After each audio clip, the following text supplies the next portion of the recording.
Hi cricket fans, welcome back to Smiley cricket Galatta. யார் இந்த மொட்டை? திருப்பதியா பழனியா? சாமிங்க. ஓ, பழனிசாமி.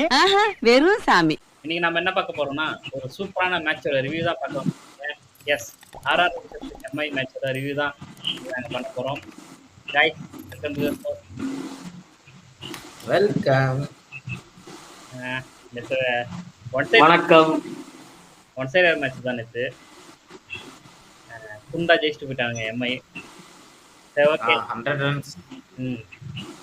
டாஸ் கொண்டு வருவோம். ஏன் தரக்கு டாஸ் ஜெயிச்சான். இந்த ஐபிஎல் பொறுத்த வரைக்கும் டாஸ் ஜெயிக்கிறவன் மேக்ஸிமம் வின் பண்ணிடுவாங்க மேட்ச். ஆனா நேத்து உல்டா ஆயிடுச்சு.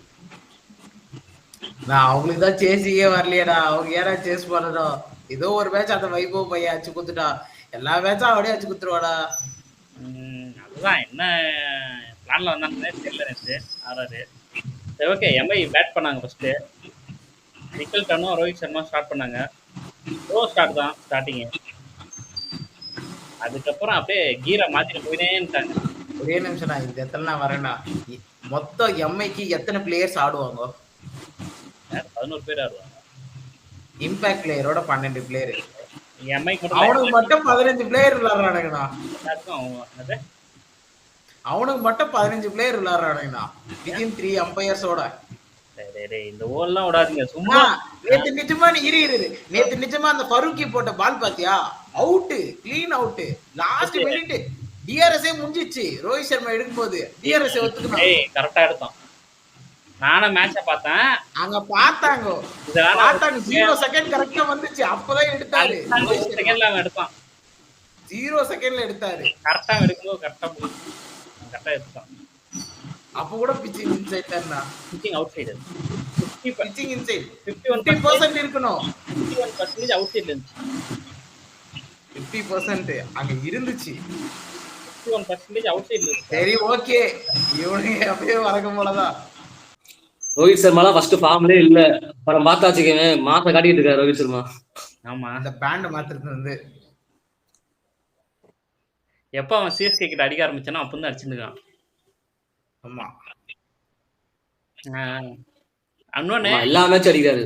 செம்ம ஃபார்ம்ல இருக்காரு. முன்ன மாதிரி இல்லனா ரோஹித் சர்மா வந்து ஒரு 10 பால் சுத்திட்டு கித்திட்டு போவாரு. இப்பெல்லாம் பாரு, நின்னு பொறுமையா அடிச்சு மேட்ச் முடிக்கிறேன்ற நிலைமைக்கு போறாரு. இன்னொன்னு, ரோஹித் சர்மா வந்து நின்னு மேட்ச் கொண்டு போனாவே எம்ஐ வந்து டாமினேட் பண்ணிடுறாங்க ஆப்போசிட்ட. 200+ அடிச்சாலே எம்ஐ வந்து வின் பண்ணிடுறாங்க. மேக்ஸிமம் தோக்க மாட்டாங்க. அந்த அளவுக்கு பவுலிங் இருக்குண்ணா, போய் சொல்லக்கூடாது. நேத்து எம்ஐல ஆடுறதே 4 பேர் தான் பேட்டிங். ஆமா, வேற யாரும் பேட்டிங்கே வரல. ஏன்னா அந்த அளவுக்கு இவனுங்களே ஆடி ஓவரை முடிச்சுட்டு போயிட்டானுங்க.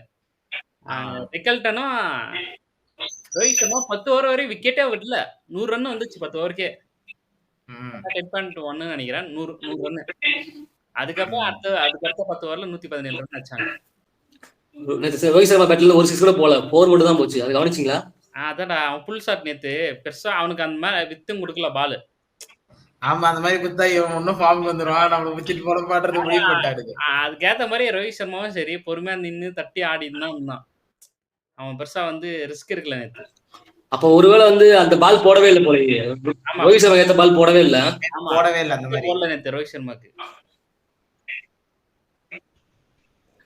பரவாயில்ல, மீன்ஸ் ஃபர்ஸ்ட் டைம் பாக்குறேன் இந்த மாதிரி வந்து டீம் வந்து ரோஹித் சர்மா 6 அடிக்காம வருது. ஃபர்ஸ்ட் டைம் இப்பதான் பாக்குறேன். 50 அடிச்சு ஒரு 6 கூட அடிக்காம இருக்குது. ஆமா, ரோஹித் சர்மா பார்த்தது இல்ல இந்த மாதிரி.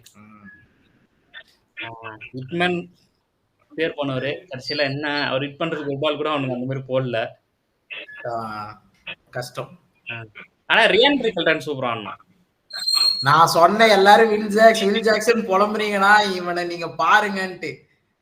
செம்ம பேட் ஸ்விங்னா அந்த பிளேயர் சூப்பரா நேத்து. இவன் தான் உட்காந்து ஃபர்ஸ்ட் 2 6 ட்ரை பண்ணான். ஆனா போவே இல்ல பால். அது அந்த காத்து அடிக்கும் போது காத்துல பால் வந்துருது. அவனும் நல்ல ஷாட், 2 ஷாட். ஆனா நானும் 6 முன்னாடியே விழுது. இவங்களோட புவர் ஃபீல்டிங் ஒரு பக்கம். கிட்ட வர பால அப்படியே நிக்கிறாங்க பேட் பார்த்துட்டு. அங்க என்ன காக்காவா வருது? அதான்டா, எக்ஸ்பீரியன்ஸ் கேப்டன் இல்ல. ஓகேவா சொல்றதுக்கு. அவனே ஆட்டிடியூட். அதுல என்ன இல்லடா, அவன் பெருசான ஆட்டிடியூட் எதுவும் காட்டல. ஆக்சுவலி அவன் நேத்து பவுலிங் நல்லா தான் பண்ணான் நேத்து. செம bowling. ரோஹித் சர்மா விக்கெட் கட்டிட்டாரு அதுதான் வந்து. அப்புறம் தீக்ஷனாவும் எனக்கு ரியான் பராக் ஓரளவுக்கு நல்லா போட்டது நேத்து. மத்தபடி வேற யாரும் அந்த அளவுக்கு போடல. ஆகாஷ் மதுவால்னா எத்தனை யாருக்காரு இறங்கணும்? இது பிளேயிங் லெவல்ல 2 சேஞ்சஸ் நடந்துச்சுல. கார்த்திக் குமார் மும்பை இந்தியன்ஸ் பிளேயர்ஸ் உள்ள வந்தானுங்க. அஸ்ராங்க பதிலா சந்தீப் சர்மாக்கு பதிலா நல்ல ஆகாஷ் மதுவால் செமையா போட்டான் பவுலிங். அவன் வந்து ஓவருக்கு 8 ரன் தான் கொடுத்திருந்தான். அந்த லாஸ்ட் பால் மட்டும் 6 கொடுக்காம இருந்திருந்தா விட்டுச்சு. இல்லனா சூர்யா இப்பயே ஆர்ஆர் வந்து 19 ஓவர் 20 ஓவர் சூப்பரா தான் போட்டாங்க. அதான் சந்தீப் சர்மா ஒருவேளை வந்து கையில பிராக்சர் ஆகாம இருந்திருந்தா ஒருவேளை வந்து மேட்ச்ல வந்து ஒரு வாய்ப்பு இருக்கோ அப்படின்னு தோணுச்சு. ஆனா மும்பை வந்து மும்பை வந்து ஒரு பெரிய வெள்ள மாதிரி யாருமே வந்து தடுக்க முடியாது. அது மட்டும் உண்மை. நமந்தீர், வில் ஜாக்ஸ், திலக் வர்மா இவங்க எல்லாம் ஒண்ணும் கார்பின் போஷ் இவங்க எல்லாம் பேட்டிங்கே வரலனா வராமே 210 அடிக்கிறாங்க. வந்தா என்ன நிலைமை? அதான் 217. ஆனா சூரியகுமார் அடிச்ச சாட்டை பார்த்தியா? ஒரு பேட்டிங் சாட்டு சரியான சாட்டு. அது முன்னாள் அடிச்சான் பாரு, கீழே விழுந்து உருண்டு புரண்டு. அதனால 360 சும்மாவா? இந்தியாக்கு ஆடாடா ஆட மாட்டேன்றா, கேப்டனேடா அப்படின்னு போயிடுறான். இல்லடா, அவன் கேப்டன்சி இல்லாம நீ அவன் தான் ஹை ஸ்கோர் போலயே. சூரியகுமார் தான் ஹை ஸ்கோர் போல. ஆமா. இல்ல ரியான் ரிக்கல்டன் தான் high score. Ryan Rickelton 61. Hardik Pandya, Surya இல்லடா, டோட்டல் ஐபிஎல் ஹை ஸ்கோர்ரா. அவர்தான் ஐபிஎல் ஹை ஸ்கோர் அவர்தான் போலயே. ஆரஞ்சு கேப் லீடர் போர்டு அவன் தான் ஃபர்ஸ்ட் இருக்கான். இன்னொன்னு பாத்தீங்கன்னா நேத்து ஹர்திக் பாண்டியா அவனுக்கு அவனே ப்ரொமோஷன் கொடுத்து 4th வந்தது செம்ம. ஆர்ஆருக்கு அகைன்ஸ்டா ஒரு செம்ம ரெக்கார்ட் வச்சிருந்தாரு, அதனால ப்ரொமோஷன் கொடுத்துனாரு அவருக்கு. இல்ல இதுதான் அவன் வந்து ஜிடி கிட்ட பண்ணிட்டு இருந்தான். ஜிடில விளையாடும் போது அவனுக்கு அவனே ப்ரொமோஷன் கொடுத்து 4th வந்து பேட்டிங் ஆடி செம்மையா கொடுத்துட்டு இருப்பான் ஜிடில இருக்கும்போது. எம்ஐல அதான் மிஸ் ஆயிடுச்சு.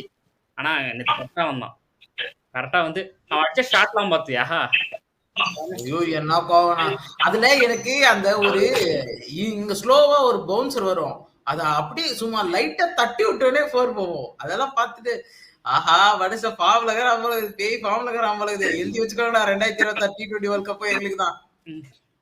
அதோட இப்ப இருக்கிற மும்பை ஃபார்ம் எனக்கு என்னமோ வந்து ஹார்திக் பாண்டியா கேப்டன் சூப்பரா இருக்குன்னு நினைக்கிறேன். ஏன்னா அந்த ஒரு ஓவர்ல வந்து நின்று சூப்பரா பேசுறாரு. டீம் ஃபுல்லா வந்து நீட்டா பேசிட்டு இருக்காரு. எப்படி பண்ணணும், நீட்டா பொறுமையா எடுத்து ஜாலியா பாத்தியா, ஜாலியா பேசி இப்படி பண்ணுன்னு சொல்லிட்டு இருந்தாரு. நல்லா இருந்துச்சு பாக்கவே. அதுதான் முன்ன பாத்துக்கே இல்லன்னு தெரியல. ஒரு ஓவர்ல பாத்திருக்கியா? அந்த கோஆர்டினேஷன் தான் இல்லாம இருந்துச்சு மும்பை கிட்ட. இப்ப அது ஆமா ஃபர்ஸ்ட் 6 மேட்ச் இவனுங்க அப்படியே முச்சிட்டு பாடு விட்டாடுங்க. அப்புறமா டேரே இல்லடா நம்ம இப்படி இருந்தா தப்புடா ஒட்டா இல்லடாட்டு ஒட்டாடாடுவோம். ஒன் ஃபேமிலி அப்புறம் தான் ஆச்சு. அதுதான் 6வது கன்சிக்யூட்டிவ் வின்னு. இப்பெல்லாம் மும்பை இந்த மாதிரி தொடர்ந்து அடிச்சுட்டு வராங்களா, போய் ஒண்ணு கப் வச்சிருவாங்க இல்ல ரன்னர் அப் ஆயிடுவாங்க. மும்பைக்கு இந்த ரெக்கார்ட் தான் இருக்கு. பாப்போம் இந்த சீசன் என்ன பண்றாங்கன்னு. ஒரு டைம் லீக் ஸ்டேஜ்ல கூட வெளிய வந்துட்டாங்க. ஒரு டைம் தான் வந்திருக்காங்க. But most of the time அவங்க வின் பண்ணிருக்காங்க. சோ பாப்போம். அவங்களால எந்த குறை இருக்குதுன்னு நீ சொல்லலாம். அதுதான் பேட்டிங் இருக்கோ பேட்டிங் இது. எனக்கு என்ன சானர் இல்லாதான் ஒரு -1 தோணுச்சு. அவருதான் இன்ஜுரி ஆயிடுது. அதுதான் சானர் வந்தா இன்னும் டீம் சரியிடும். ஆனா பேஸ் இருக்கிற டீம் கிட்ட நீ போய் ஸ்பின் அவனுக்கு சோக் ஆகுற டீம் கிட்ட நீ போய் பண்ணனா இவனுங்க வேலைக்கு ஆக மாட்டானுங்க. ஆனா சானரில்னால வில்ஜாக்ஸ் இருக்கான் ஸ்பின் போறது. ஆனா வில்ஜாக்ஸ் நேத்துல யூஸே பண்ணல. எங்கண்ணா படித்தே விட்டாருங்க அந்த 2 விக்கெட் விழுந்தோடே அவனுக்கு. சரி வரும் அதை பத்தி. ஹர்திக் பாண்டியாவும் சூரியகுமார் யாதவும் பேட்டிங் ஆடும்போது எனக்கு ஒன்னே ஒண்ணு ஜில்லா படத்துல ரொம்ப சிவனும் சக்தி சேர்ந்தா மாசுடா அந்த மாதிரிதான். ஹர்திக் பாண்டியாவும் சூர்யாவும் சேர்ந்த உடனே ஆர்ஆர் பவுலர்ஸ்க்கு என்ன பண்றதுனே தெரியல. எல்பிஎஸ் பவுலரா ஆயிட்டாங்க. அது இல்லாம அவங்க 2 பேர் பர்சனல் ரெக்கார்ட்ஸ்க்காக நேத்து ஆடல. டீமுக்காக என்ன பால் வேணுமோ அந்த பால் அடிக்க போனானுங்க. மும்பையை பொறுத்தவரைமே யாரும் பர்சனல் ரெக்கார்டுக்காக ஆடவே மாட்டாங்க. அது மும்பை கிட்ட இருக்கிற ஒரு பிளஸ். 217 ரன் அடிச்சு 218 எடுத்தா வின்னுன்ட்டு ஆர்ஆர் வந்தானுங்க. லாஸ்ட் மேட்ச் செஞ்சுரி அடிச்ச வைபவ் சூரியவன்ஷி அந்த பையன் கிட்ட தான் பெரிய எதிர்பார்ப்பு. ஆனா கோல்டன் டக் அந்த பையன்கிட்டலாம் எதிர்பார்க்க கூடாதுண்ணா. ஆனா அந்த பையன் இன்னைக்கு அடிச்சுதான் இன்னும் கொஞ்சம் நேம் ஆயிருப்பான். ஆமா மும்பை இல்ல அந்த பையன் இன்னைக்கு ஒரு 30-40 அடிச்சிருந்தா கூட ஒரு நேம் வந்திருக்கும். பட் வந்து டக்குல அவுட் ஆயிட்டான். இல்ல அதுவும் அடிக்க போய் தான் அவுட்டானா. அது நல்ல கேட்ச். அவன் வந்து தொசுக்கி இதுவா இருந்தா அவனுக்கு இது இல்லடான்னு சொல்லியிருக்கலாம். அவன் போய் இழுத்து அடிக்க போய் தான் அவுட் ஆனான். ஆயுஷ் மாத்திரம் எப்படி அவுட் ஆனானே அதே மாதிரி தான் இவனும் அவுட் ஆனான். அதுக்கப்புறம் ஜெய்ஸ்வால் நான் என்ன நினைச்சேன்னா ஜெய்ஸ்வால் அடிப்பான், ஜெய்ஸ்வால் ஸ்டாண்ட் பண்ணுவான்னு பார்த்தேன். அடிச்சான் 2 6 ஜெய்ஸ்வால் ஸ்டாண்ட் பண்ணுவான்னு பார்த்தேன். இன்னைக்கு வந்து அவர் கண்டிப்பா இது வேற லெவல்ல அடிச்சான்டா. அடிச்சதுக்கு அப்புறம் எல்லா பாலும் அடிக்கவே போறான் அவன். அதனாலதான் மாட்டிக்கினான். அவன் T20 வேர்ல்ட் கப்க்கு எல்லா பாலும் அடிச்சாதான் உள்ள விடுவேன்னு நினைப்பாங்க. அதனால எல்லா பாலும் அடிக்க போயிட்டு இருப்போம். ரன் போல்டு சொல்லி எடுத்துட்டு போயிட்டே இருந்தாரு. அப்புறம் வந்து யாருமே சொல்ற மாதிரி யாருமே இல்லடா. நிதிஷ் ராணாலாம் வந்து அவ்வளவா இல்ல, ரியான் பராக்கும் அவ்வளவா இல்ல. சிம்ரன் நெட்பிளேயர் எல்லாம் பாத்தியா? இல்லடா சிம்ரன் நெட்பிளேயர் எல்லாம் வந்து நிப்பாட்ட வச்சு எடுத்தாங்கடா. கரெக்டா வந்து சூரியகுமார் நிப்பாட்டாங்க, நிக்க வச்சு எடுத்தாங்கடா விக்கெட். நாங்க ரிட்டென்ஷன்லயே கேள்வி கேட்டோம். ஆர்ஆர்ல எதுக்கு அவனை ரிட்டென்ஷன் பண்ணாங்கன்னே தெரியல. அவன் பெரிய பெர்ஃபார்மன்ஸ் ஆர்ஆர் பண்ணதே தெரியாது. ஏதோ ஒரு சீசன் தான் பண்ணா நினைக்கிறான். மத்தபடி அவன் பெருசா எதுவும் பண்ணல. ஒரு சீசன் கூட இல்லண்ணா, ஏதோ 2-3 மேட்ச்னா. ஆனா எதுக்கு எட்மேர் அவன் பவுலிங்கும் போட மாட்டான். பட்லர் பாருங்க என்ன பிரிச்சுனுங்கிறாருன்ட்டு. பட்லரை விட்டானுங்க இவனுங்க. அதுதான் எட்மேரை வச்சு பட்லர் விட்டானுங்க. திருத்தனமா ட்ரெண்ட் போல்ட் அதுதான் எந்தெந்த டீம் வந்து ஃபுல் ரிட்டன்ஷன் பண்ணானுங்களோ அவங்க நிக்கிறாங்க. இப்போதைக்கு மும்பை மட்டும் தான் நல்லா பண்ணிட்டு இருக்காங்க. அதுல மும்பைல ஒர்த்தா ரிட்டன்ஷன், அதனால ஒர்த்தா பண்றாங்க. சரி ஓகே. அவ்வளவுதான். ஆர்ஆர் பேட்டிங்லயே ஜோஃப்ரா மட்டும் தான் சூப்பரா இருந்தான். அவன் பேட்டரா இல்ல பவுலரா அப்படியே யோசிச்சிருப்பேன். ஏன்னா ஃபர்ஸ்ட் ஓவர்ல நான் தான் போட்டோம், லாஸ்ட் பேட்டிங்கும் நான் தான் ஆடணும். என்ன பார்த்தா நான் பைத்தியக்கார மாதிரி இருக்குதாடா. சூப்பரா ஆனா நேத்து ஜோஃப்ரா பேட்டிங் நல்லா இருக்கு. 2 6 எல்லாம் விட்டாருண்ணா. யாருக்கிட்டையும் இல்லாத கிளியர் மைண்ட் வந்து ஜோஃப்ரா இருந்துச்சு. 6 அடிக்கலாம் சிங்கிள் இருக்கலாம், 6 அடிக்கலாம் சிங்கிள் இருக்கலாம். உண்மைதான் அர்த்தம். அப்புறம் பவுலிங்ல பாத்தீங்கன்னா மும்பைல தீபக் சகர் செம்மையா போட்டான் ஃபர்ஸ்ட் ஓவர். வைபவ் சொல்லி வச்சிருந்தான் அது. அதுக்கப்புறம் ட்ரெண்ட் போல்டு 2 விக்கெட். இவனுக்கு 2 வரானுங்க, 2 4 அடிக்கிறானே விக்கெட், 2 4 அடிக்கிறானே விக்கெட், 2 4 அடிக்கிறானே wicket. Target Trent Boult target பண்ண ட்ரை பண்றானுங்க, ஆனா விக்கெட் குத்துறானுங்க. அவரும் பாத்தியா இவன் என்ன அடிக்கிறான்றதுக்காக ஸ்டெம்ப விட்டு வெளியெல்லாம் எடுத்துன்னு போறதே கிடையாது. பால ஸ்டம்ப்லயே வைக்கிறாரு. யூ மிஸ் ஐ ஹிட், வா பாத்தலாம் நீயா நானான்ட்டு. எக்ஸ்பீரியன்ஸ் பவுலரா சும்மாவா. அப்புறம் பும்ரா, அந்த ஆளை பத்தி எல்லாம் பேசவே வேணாம் நேத்து. ஏன்னா நான் என்ன நினைச்சேன்னா பும்ரா டு வைபவ் சூரியவம்சி 2 பேரும் என்ன பண்ண போறாங்கன்னு பார்த்தேன். பார்த்தா வந்து வைபவ் சூரியவம்சி வந்து பும்ரா பால் ஆடவே முடியாத முன்னாலே அவுட் ஆயிட்டான். அதுக்கு முன்னாடியே அவுட் ஆயிட்டு போயிட்டான். தீபக் சகர் ஓவர்லயே அவுட் அவன். சரி. அப்புறம் பும்ராவும் ஒரு பங்குக்கு ஒரு 2 விக்கெட் எடுத்துட்டு போயினேன்ட்டாரு. நேத்து ஆக்சுவலி நேத்து ஒரு 90 ரன்னுக்குள்ள இவனுங்க பொட்டலாம் ஆக வேண்டியவனுங்க. நான்லாம் 2 விக்கெட் விழுந்தவனே இவனுக்கு எந்த 100 ஆல் அவுட்டா இல்ல 190 ஆல் அவுட்டான்றத நான் முடிவு பண்ணேன். லாஸ்டா ஜோஃப்ரா அடிச்ச ஒரு 30+ தான் காப்பாத்துச்சு. எல்லாம் இவனுங்களுது இவங்களுக்கு ஹையஸ்ட் பார்ட்னர்ஷிப் தெரியுமா? Akash Madhwal and Jofra 26 out of 26. அவனுங்களே பேட்டிங் ஒழுங்கா ஆடிருந்தானுங்க. நீங்க என்னடா பண்ணிட்டு இருந்தீங்க? எங்களுக்கு ஒண்ணு புரியலடா. ஃபர்ஸ்ட் 9 விக்கெட் பார்ட்னர்ஷிப் என்ன பண்ணானுங்கன்னே தெரியல. கம்ஃபர்டபிள் வின்னு தான். கம்ஃபர்டபிள் வின் இல்ல, டாமினன்ட் வின். டாமினேஷனா? Clear domination. சொல்லுங்க. 5-1 இருந்தாங்க மும்பை. பாத்தியா இப்ப எங்க இருந்து எங்க போயிருக்காங்க பாத்தியா? 11க்கு 7 டாப்ல போயிருக்காங்க. டாப்ல இருக்காங்க. சொல்லவே வாய்ப்பே இல்ல. இந்த நிலையில இருக்காங்க. இல்ல அந்த லாஸ்ட் எங்க இருந்தா தெரியுமா? 5-1டா ஃபர்ஸ்ட் லீக்ல. அதுதான் பாட்டம்ல 3 டீம் இருக்கும்போதே ஏதோ ஒரு 5 மேட்ச்ல ஒரு மேட்ச் தான் வின் ஆனாங்க. ஏதோ ஒரு டீம் கம்பேக் கொடுக்குன்னு தெரியும். அதுல மும்பை குத்துச்சு. இன்னைக்கு எஸ்ஆர்எச் வரும்னு எல்லாம் ஏய் எதிர்பார்த்து கம்பேக் மாதிரி தெரியலடா. கம்பேக் விட பயங்கரமான லெவலா இருக்கு. அதுதான் இது என்ன இது யாரா கம்பேக் தான் கிடையாது. கம்பேக் விட ஒரே பயங்கரமா ஒரு ஆள் இருக்குது. தான். ஏய் இதுல இன்னொன்னு ஞாபகம்தா அருண் வந்து மும்பை வந்து குவாலிஃபை ஆகாதுன்னு சொன்னான். நான் அதுலயே தெளிவா சொல்லியிருப்பேன். ஜஸ்பிரீத் பும்ரா இல்லைன்னா குவாலிஃபை ஆக மாட்டாங்க. ஜஸ்பிரீத் பும்ரா எவ்வளவு சீக்கிரம் வராரோ அப்பதான் குவாலிஃபை ஆவாங்கன்ட்டு. உண்மையா அதுதான். ஜஸ்பிரீத் பும்ரா வந்த அப்புறம் தான் இவங்க வின்னிங் ஸ்ட்ரிக்கே ஆனாங்க. ஆனா பும்ராவோட தாக்கத்தை விட ஃபர்ஸ்ட் ட்ரெண்ட் போல்டோ தீபக் சேரோட தாக்கம் தான் அதிகமா இருக்கு. கிடையாதுடா. அவங்க இருந்தாங்கல்ல ஃபர்ஸ்ட் 5 மேட்ச் என்ன பண்ணாங்க? பட் இருந்தாலும் ஒரே வின்னு தான். அங்க யாரு ஜங்கல் லாஸ்ட் 6 மேட்ச்ல பும்ரா எத்தனை விக்கெட் எடுத்தாரு? விக்கெட் எடுக்கிறதெல்லாம் மேட்டர் இல்ல. அதுல ஒரு ஆள் வந்தா அந்த அட்மாஸ்பியர் எப்படி மாறும்ன்றதுதான். கிங்னா கிங் தான். சரி ஓகே. டாப் 4 டீம்ஸ் தான் பயப்பட வேண்டிய இடம். ஆக்சுவலி சொல்றேன் மும்பை வந்து வந்துட்டானுங்க. Paltan sir back. மத்த டீம்லாம் கொஞ்சம் உஷாரா இருங்க. நீங்க நினைக்கிற மாதிரி மும்பை சாதாரணமா இல்ல. வச்சு செஞ்சு வரானுங்க எல்லாரையும். சோ உஷாரா இருந்துக்குங்க. ஐ திங்க் இவனுங்க யாரும் ஸ்டாப் பண்ண முடியாதுன்ற மாதிரி இருக்கிறானுங்க. அன்ஸ்டாப்பபிள்.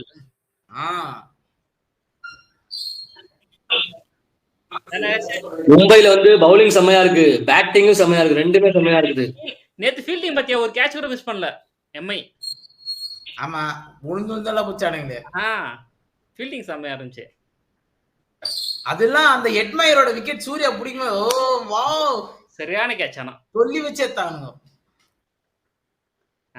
மும்பை வந்து பாத்தீங்களா எப்படி இருந்தா 5-1 இருந்தாங்க. பார்த்தாச்சுக்க 11க்கு 7 வந்துட்டாங்க. டாப்ல அவங்க தான் ஃபர்ஸ்டா இருக்காங்க.